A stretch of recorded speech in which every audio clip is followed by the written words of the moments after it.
अस्सलाम वालेकुम दोस्तों, कैसे हैं आप सब। आप देख रहे हैं हमारा यूट्यूब चैनल ग्रीन इन्फॉर्मेशन। आज के इस वीडियो में हम आपको बताएंगे शहद के बारे में। जी हाँ दोस्तों, शहद की पैदावार में दूसरे ममालिक का किरदार और पाकिस्तान का किरदार के बारे में बात करेंगे। फरमाने बारी ताला है, इसमें शफा है लोगों के लिए। अल कुरान कुरान हकीम में सूरत नाल शहद की मक्खी पर है। शहद वैध खुराक है जिसमें ज़िंदगी को बरकरार रखने के लिए ज़रूरी तमाम अज्जा बाशमूल पानी हवा मौजूद हैं। बंद बर्तन में महफूज किया गया खालिश शहद कभी ख़राब नहीं होता, लिहाजा आप खालिश शहद लंबे अरसे तक इस्तेमाल कर सकते हैं। आर्कियोलॉजिस्ट हज़ारों साल पुरानी शहद दरियाफ्त कर चुके हैं जो कि काबिल इस्तेमाल है। अब आते हैं मॉडर्न वर्ल्ड में शहद के इस्तेमाल, इसकी पैदावार और बरामद वगैरह पर। दुनिया में शहद पैदा करने वाले ममालिक में हमारा पड़ोसी मुल्क, हमारा दोस्त मुल्क चीन सारे फहरिस्त है।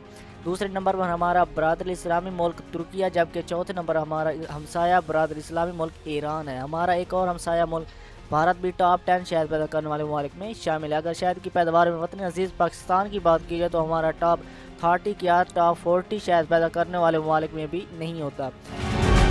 और अगर शफा बख्श और ग़िज़ाई से भरपूर शहद को खाने वाले ममालिक की बात की जाए तो एवरेज औसत पाकिस्तानी सिर्फ 50 ग्राम सालाना शहद इस्तेमाल करता है। हमारा फूड पैटर्न मुजरस या समोसों, पकौड़ों, पापड़, चटपटी ग़िज़ाओं पर मुश्तमिल है। नतीजा हम दुनिया में शुगर में नंबर 1 जबकि हेपेटाइटिस में नंबर 2 पर विराजमान है। ऊपर से मुल्क में जगह जगह शहद बेचने वालों का धंधा जो मज़हब की आड़ लिए, जिन पर कोई चेक एंड बैलेंस नहीं कि शहद के नाम पर कौन सा शीरा कौन सा जहर आवाम को बेच रहे हैं। पाकिस्तान बराए नाम शहद बरामद करता है, वजह नाकिस तरीक़ाकार, नाकाफ़ी तरबियत और सर्टिफिकेशन और नाकाफ़ी ब्रांडिंग और मार्केटिंग।